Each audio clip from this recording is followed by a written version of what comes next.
The guy who was supposed to be bush hogging my property on Saturday told me he was going to get back to me, and he never did. And so I figured that that just means he's not doing it. And I got another guy who says he's going to do it, and I'm pretty sure that this one's going to do it, and he says he's going to do it on Monday. And so and I'm pretty sure he's going to be out there on Monday to do it. And so the property's going to get bush hogged on Monday. All right, so that happened, and this whole thing, the whole thing about, there are things that you cannot buy, right? There are things that you cannot buy. I've always said that, money's not going to save you from being an idiot, right? If you're an idiot and you have money, you're just an idiot with money. There are things that you cannot buy, right?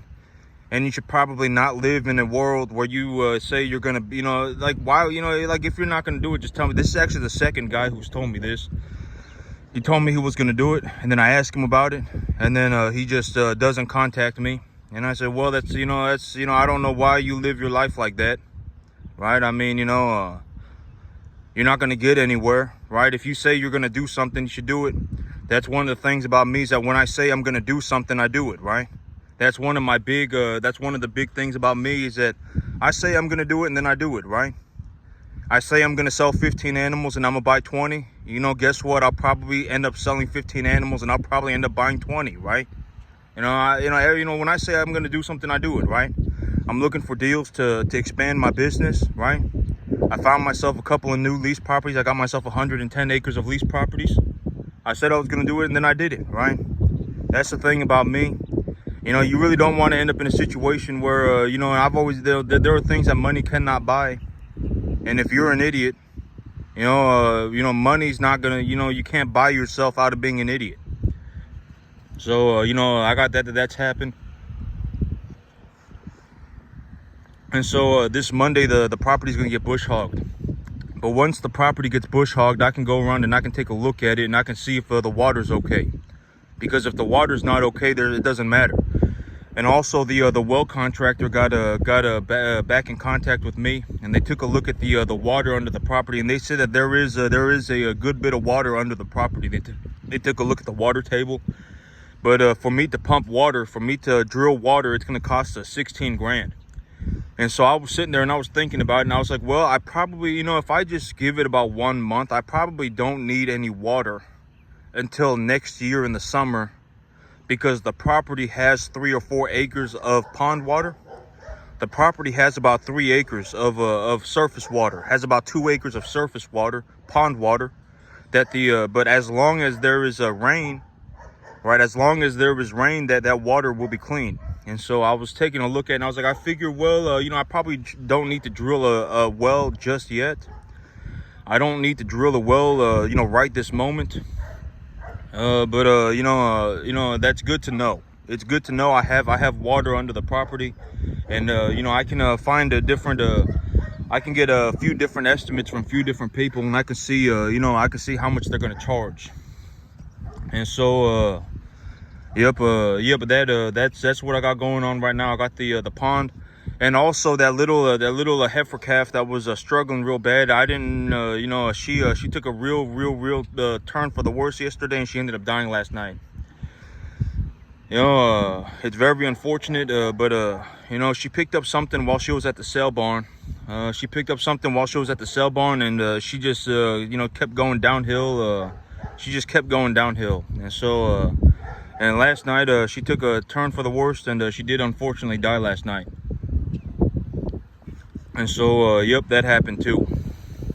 And, but right now, with everything going on, that's the big idea of the business plan, right? Like when I give you the business plan, the whole idea of the business plan is that when I sell 15 animals, I buy 20, right? That's the whole idea. Maintain the ratio, because if I sell 15 and I buy 20 and I keep that ratio, the result will be that my business grows by 5% compounding, and I will produce a stockpile of cash, right?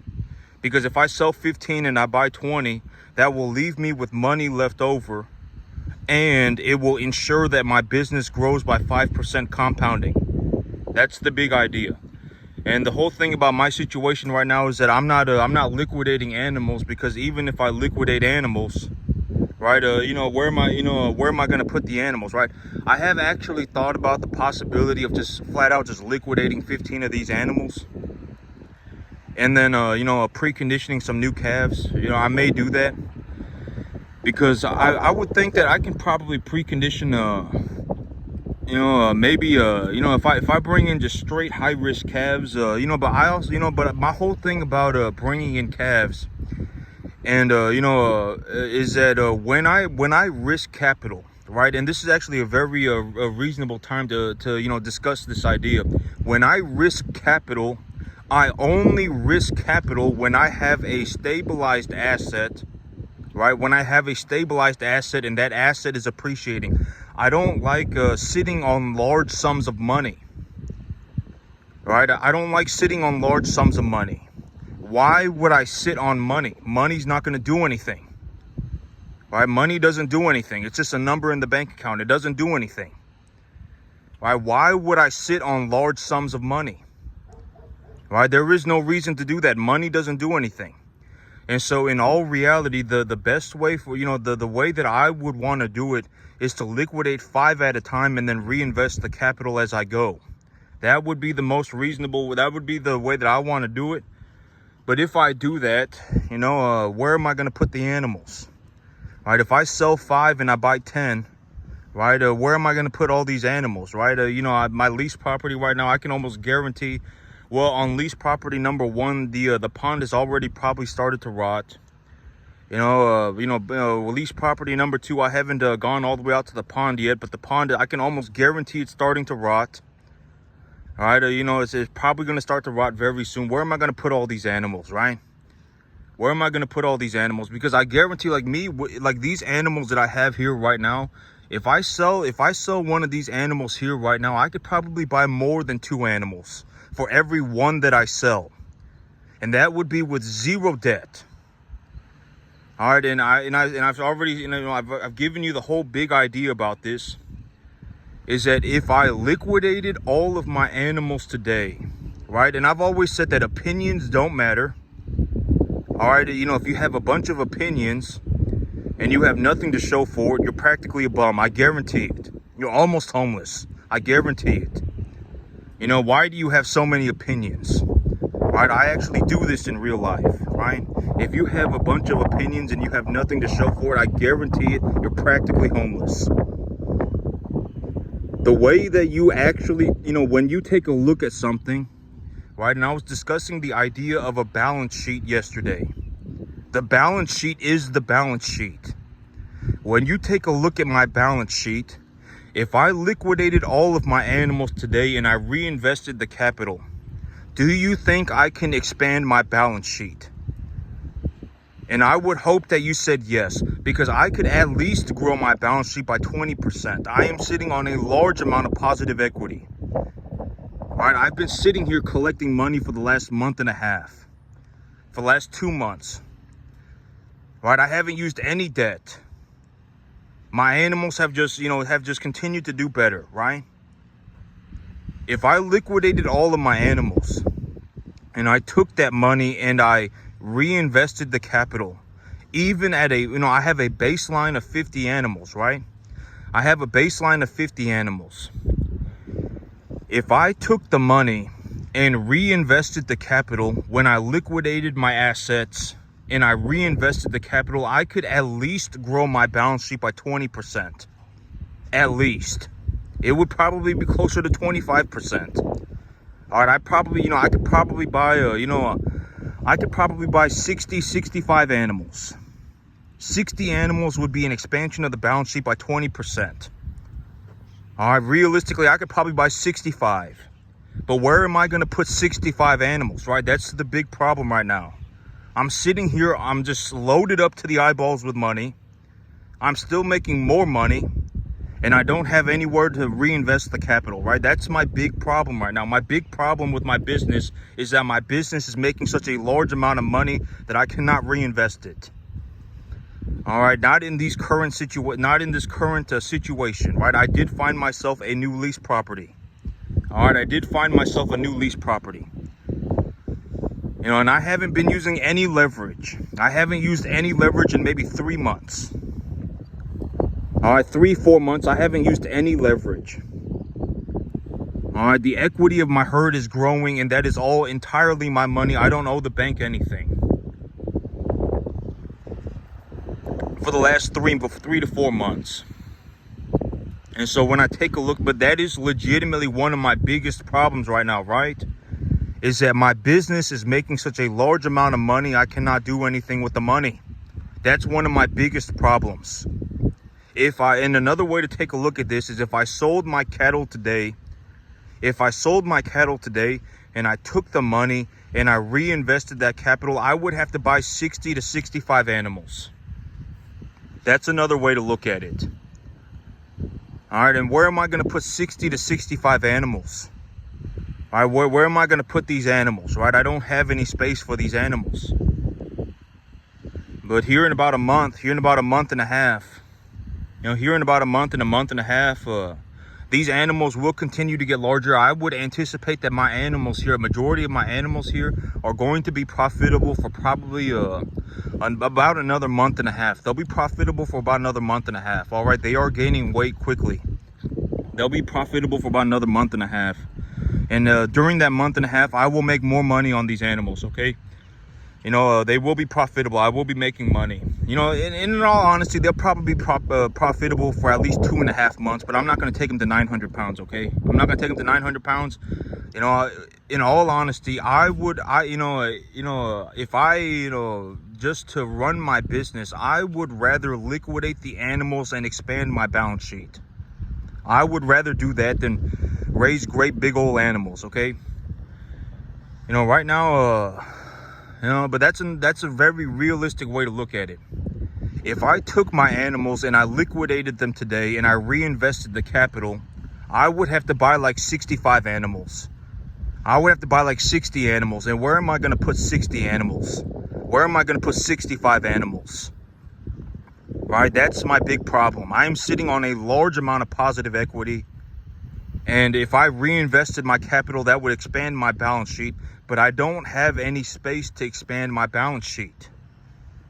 Right? That's legitimately one of my biggest problems. One of my biggest problems is that my business makes such a large amount of money, it is becoming difficult for me to reinvest the capital. That's legitimately one of the biggest problems that I'm having right now.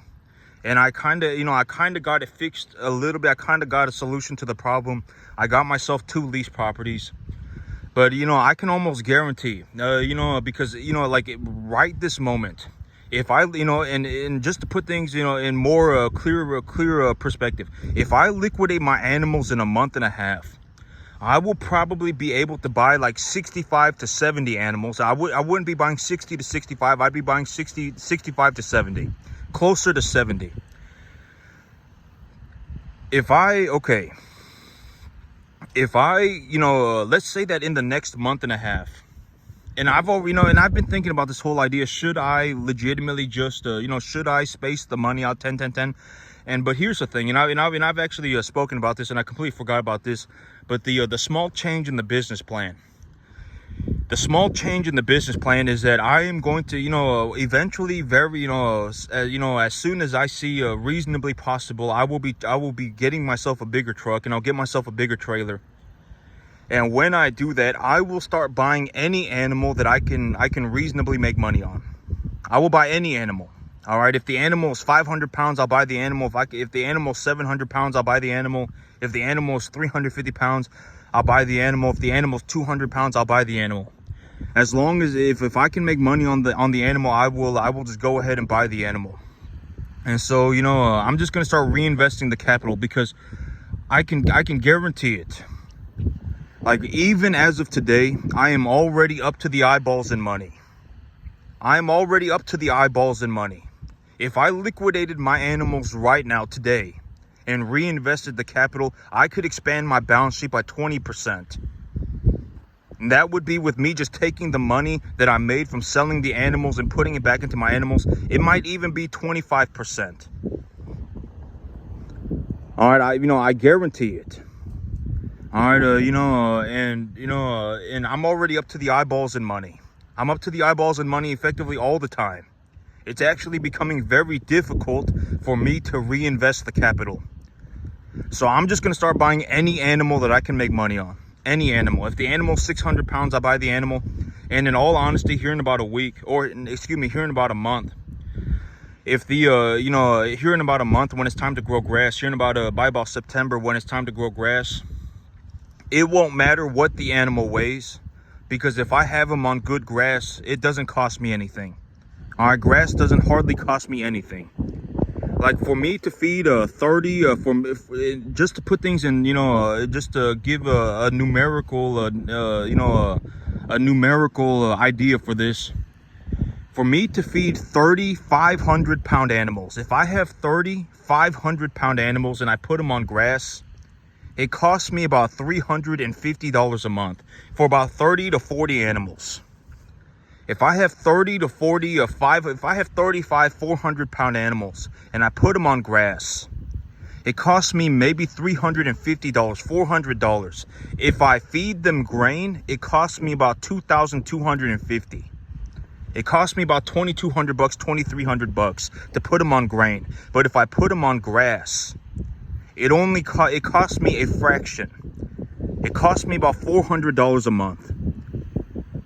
All right, it does. The cost of feed, and in all reality, if the hay market is very good, I can even bale the hay at the end of the year and sell the hay. And if I do that, my feed costs actually may even potentially go negative. The cost of me feeding cattle may actually go negative. All right, but this year I didn't bale hay because it's not worth baling hay. Hay is it's dirt cheap. It is dirt cheap, and the whole thing about the tax exemption. I'm gonna sell some coffee. The whole thing about the tax exemption on the properties, that the inspector already was out there and took a look at the field and said even with just the cattle you qualify for the tax exemption. So I've already got the okay on that, so I'm not worried about it. That was the whole thing about baling hay, was that the owner was concerned that if I didn't bale hay, that the state wouldn't give him the county wouldn't give him the tax exemption. But the county did give him the tax exemption. They went out there and they did an inspection on the property, and with the cattle, they've already given him the tax exemption. And so they've already inspected the property and said it's good to go. And so let me put this cup up on the post. But that's effectively the big idea, okay? And that's a very clear way to take a look at what I got going on right now. If I legitimately just liquidated my animals today and reinvested the capital, I would have to buy like 60, 65 animals. And where would I put 60 or 65 cattle? I'm at 35 cattle right now, and I'm already at maximum capacity. That means I would almost have to double the size of my herd, right? I would have to increase the size of my herd by 30 animals. And where am I going to put the 30 more animals, right? That's the big issue. And so, but that's that it is what it is. And I've already said, the whole thing about the money, and the whole thing about money is that it doesn't matter what anybody says. And when I talk about stuff like this, I don't say this to be like a malicious person, but there is over a 99% chance.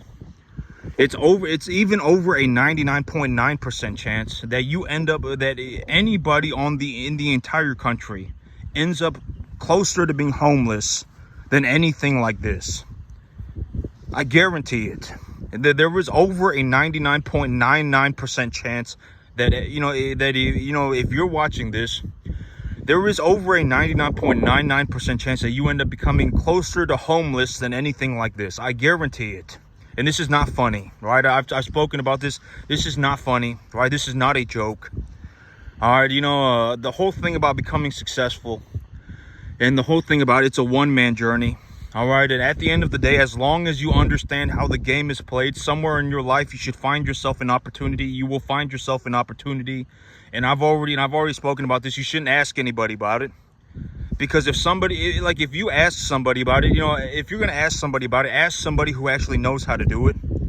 Because if you ask somebody who has no idea, they will tell you the wrong thing. And they will pass it off as right information, right?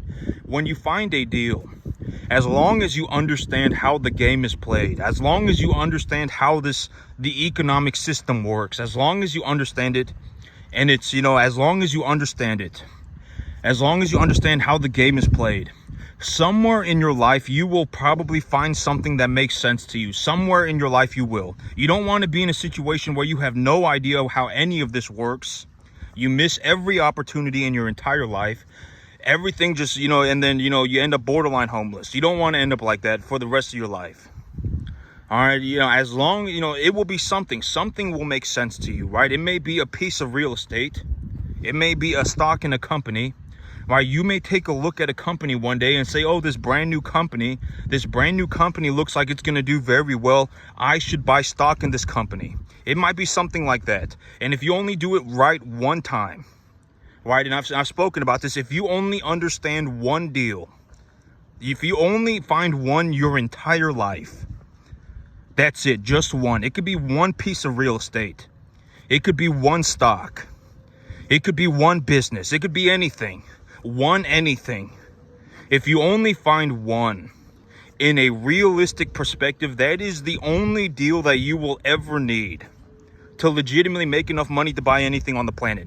The amount of money that you actually need to buy anything on the planet is like $15,000 a month. If you, like, you know, once you start bringing home about $15,000 a month, money after that, granted that you're not an idiot, money does not do anything anymore. You can live comfortably. You can buy whatever it is that you need. And if you invest, you know, about $5,000 a month and you just do something like buy the S&P 500 for the rest of your life, you will never run out of money.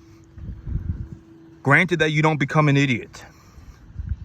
All right, you know, in terms of a realistic sense, you could buy yourself a nice house, or you could rent yourself a nice apartment, or you could even rent yourself a nice house. Whatever you want, it doesn't matter. You know, with the 15 grand, you know, and in all honesty, you know, like me, if I did not run this farm, if I did not have any intentions of running a farm, I would not have bought this property. Why would I? Right? You know, why, you know, I've always said that homes are a negative return asset. They're about as bad as a car. You know, homes are not a good asset. All right. I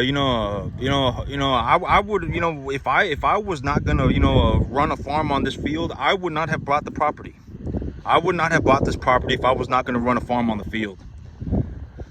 I wouldn't have, right? I mean, because, you know, why would I, right?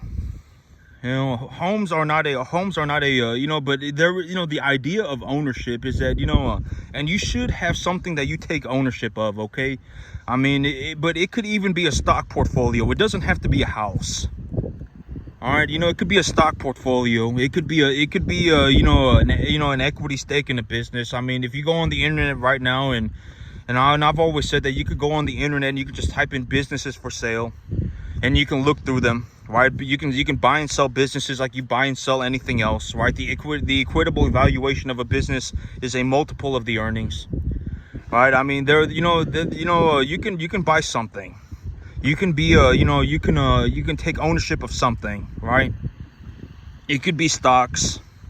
All right, it could be a business. It could be something. Right, I mean, it doesn't have to be a house. All right, homes, you know, I'm telling you, homes are a horrible asset. All right, homes, you know, they're about as bad as a car, and cars are just a little bit better than a credit card. All right, in terms of like legitimately, you know, having a good asset, it's not a good asset. But as long as you understand how the game is played, right? As long as you understand how these things fundamentally work, somewhere in your life you should find one opportunity.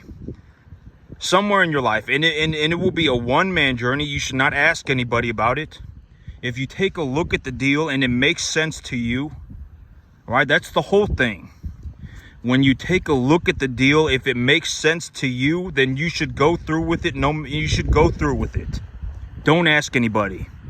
I don't ask anybody. You know, I'm not going to say, I learn what I can about the cattle. I don't ask people about the cattle business. All right, you know, how many people do you know that's like, you know, I can legitimately just go into the cattle business and make myself a massive sum of money? How many people do you know that can do that other than me? If you want to ask me about the cattle business, I mean, and if you're genuinely actually looking to learn the cattle business, I've already spoken about this. The whole thing about the cattle business is that, you have to understand that almost everybody who gets into farming, almost everybody effectively quits or borderline does not make it. I guarantee it. Farming is not some easy thing. Farming is incredibly difficult. There is a massive skill curve. There is a massive learning curve to it. Like, if you're effectively not in a situation where you're looking to, learn how to farm, if you're not effectively, learning how to become a farmer, and you don't spend like 15 hours a day for the next 15 years of your life, you're not going to learn how to do it. There's a very realistic possibility that you even end up losing money. A majority of people who go into farming don't make some incredible sum of money. Do I make an incredible sum of money? Yes, I do. I do very well for myself. All right, my animals right now, if I liquidated my animals right now and reinvested the capital, I could expand my balance sheet by 25%. All right, but almost anybody, when it comes to farming, almost nobody makes it. Almost nobody. I actually personally do not know anybody even doing 10%. And the thing about me, it's like, the whole thing about how do I make such a large sum of money? Like, when you take a look at my situation and, you look at my balance sheet and, you've come to the realization that this balance sheet is incredible, right? I create these businesses. My business is growing. It's actually compounding at an exponential rate. Right, I mean, this is borderline one of the most I may legitimately have one of the best financial balance sheets on the entire planet. I may legitimately have one of the best financial balance sheets on the entire planet. Out of everybody. Right, and and I mean, I've always said appraise the balance sheet because people will say anything. All right, people will say anything. But if anybody actually knew how to do it, they would be doing it. And I show you that I do it, right? Look at the balance sheet. I've already told you the business plan. If I liquidate these animals on my balance sheet and I reinvest the capital, how, I could guarantee that I could grow my balance sheet by at least 20%. I can grow my business by at least 20%.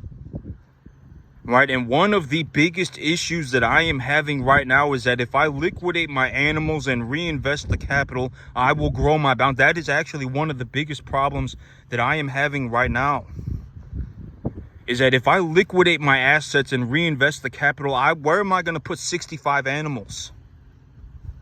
Right, that is legitimately one of my biggest issues. Where, I'm already up to the eyeballs in money. I'm, and the amount of money that I am making is skyrocketing upwards.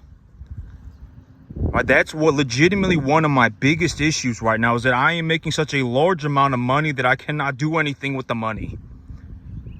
I'm looking to put the money back into my business. But if I did that, I would have to expand my herd by 30 animals. I would have to expand my herd by 25 animals. Right, that is legitimately one of my biggest problems right now is that I am up to the eyeballs in money and I'm effectively just sitting here collecting more money. Where am I going to put 60 animals? Where am I going to put 65 animals, right? That's my biggest issue right now. Look at the balance sheet. I've always said look at the balance sheet because people will say anything. All right, people will say talk is cheap. All right, if you have a bunch of opinions and you have nothing to show for it, then congratulations. I guarantee it, you're practically homeless. I guarantee it. It's not a joke. All right, look at the balance sheet. If I look at a balance sheet and I'm not throwing shade, and I'm just saying it is what it is. Let's just be straight up objectively honest about it. If I take a look at a balance sheet, and I'm not making fun of anybody, I'm not being a malicious person. If I take a look at a balance sheet and the only thing that you really own is a house, if that's it, then that's not good. That's very, what are you going to do with that? All right, I would rather own the S&P 500 than a house. All right, I would. All right, you're better off, because at the end of the day, if you buy something like the SPY, or if you buy some index fund, whatever it may be, the Vanguard, whatever it may be, the stock will produce you a dividend. The stock will produce you a dividend. All right, homes don't produce anything. This is, this is just, from what I have seen, when I objectively take a look at the quality of an asset. When I take a look at the quality of an asset, homes are about as bad as a car. Homes are about as bad as a car, and cars are just a little bit better than a credit card. All right, it's about that bad. It is legitimately about that bad. All right, it's not, homes don't produce anything. Homes don't give you any kind of a return. If you rent it out, if you collect rent on it, but even then, why, I wouldn't do a single family house. Single family homes are a pain, right? Go into, get yourself a multi-family unit or something, right? But there are a lot of investments, and as long as you understand how the game is played, as long as you understand that, and when I say these things, I'm not saying this to be a malicious person, I'm not saying this to be a horrible person, but don't ask anybody about your investment. At the end of the day, you should know your investment. If you don't know your investment, then, make sure, then understand your investment or go and do something else. All right, that's the whole thing. You only need one. If you only find one deal in your entire life that you understand, if that's the only deal that you find, it will be enough money to push you out of, being practically homeless for your entire life. And I've already spoken about the bigger, broader economic system. There is a very realistic possibility that over the next 20 years, we end up in a situation like the Great Depression. Because we might be headed there already, but there may not be any. We may be headed there already, but there's not going to be any headlines about it until it happens. Like legitimate 25%, borderline 25% unemployment. It may not be unemployment, but 25% of the country may legitimately be impoverished because of inflation. It may not be poverty, or excuse me, it may not be unemployment, but it will still be impoverished.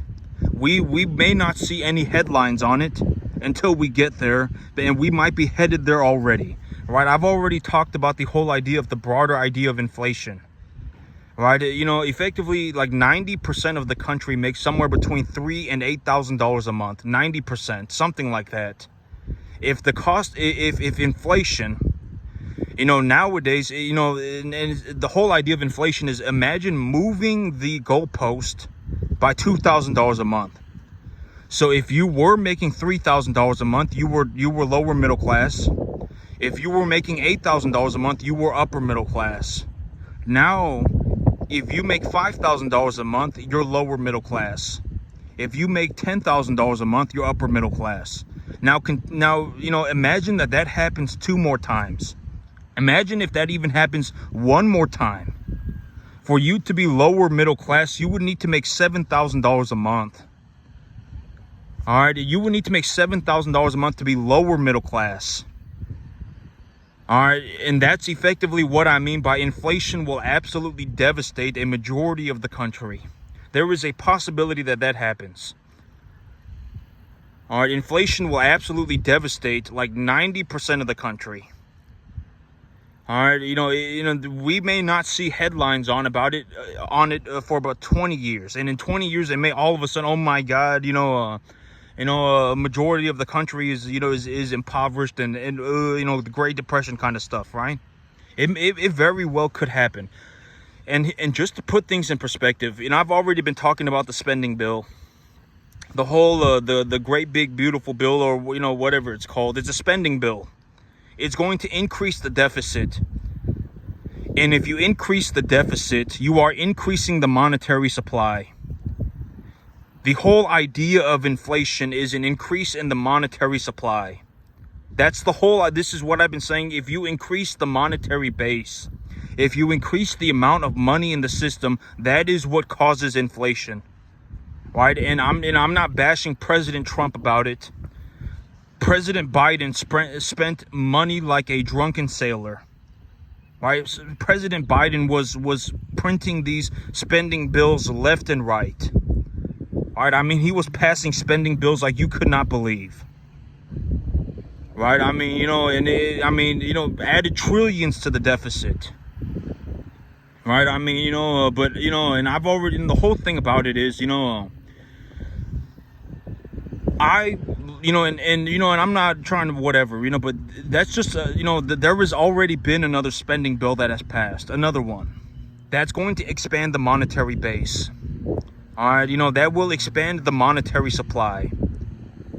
All right, the only thing we need now is effectively, well,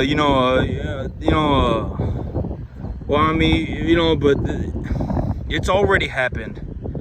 All right, and I know that this may be a hot take, and and it may be whatever, but the whole thing, I've always said that I always support my president. It doesn't matter who the president is, whoever the president of America is, I support them. Because I would want the president of America to be the best president no matter what.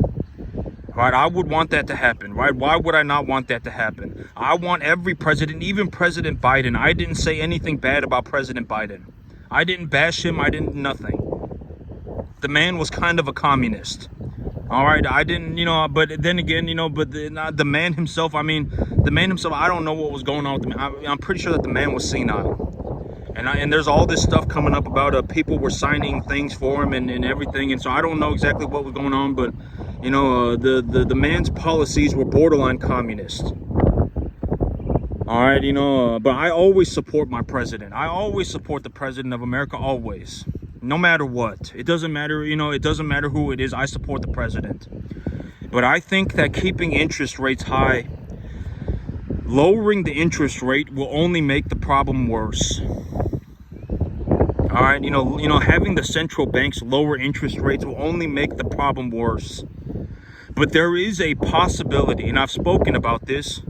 I speak about this all the time. If there is a downturn in the U.S. economy, the central bank may front run the lowering of the rate. The central bank may start quantitative easing and lower the central bank, the federal funds rate. There may be a legitimate there may be a legitimate expansion of the Federal Reserve balance sheet. And if you couple that with massive amounts of with deficit spending, that will cause massive levels of inflation. That's effectively what happened during the China virus, the coronavirus. That's what happened during that. There was a massive expansion in the Federal Reserve balance sheet, quantitative easing, a massive expansion in the Federal Reserve balance sheet, and there was a massive amount of deficit spending, and that's what caused the inflation. There is a very real possibility that if the economy turns downwards, if the economy does poorly, that is legitimately what happens. And if that is what happens, it will impoverish a majority of the country. All right, it will impoverish a majority of the country. All right, and it will impoverish a majority of the country via inflation. All right, and I've already spoken, the whole thing about this is that, you're going to have to find it in yourself to become successful. If you don't find it in yourself to become successful, then you're not going to become successful. All right, and at the end of the day, a majority of people are not going to make it. There is over a 99.99% chance that you end up becoming closer to being homeless than to anything like this. And over a 99.99% chance. I guarantee it. That you end up becoming closer to homeless than anything like this. I can guarantee it. And if you think it's easy, right? Oh my God, then go and do it. Talk is cheap. Opinions don't get you anywhere in life. If anything, opinions will get you the other way in life. If you start going around and giving your opinions to people, chances are you'll actually end up going the wrong way. And then you'll end up taking everybody with you. When I show you how I do these things, I show it to you because I do it in real life. When I show you my balance sheet and I tell you to appraise the balance sheet, when I appraise my balance sheet, I am looking at it through an objective lens. If I liquidate my animals today and reinvest the capital, I could expand my balance sheet by 20 to 25%. But if I did that, what would that turn into? That would turn into me sitting on a 10.5 acre field with 65 animals in the blazing hot sun in the middle of summer. All right, that's what that would turn into. All right, so, I am looking for opportunities to expand my business, and I did find myself some opportunities. All right, it's just, with the weather where it is right now, it's just going to take me a little bit to get started.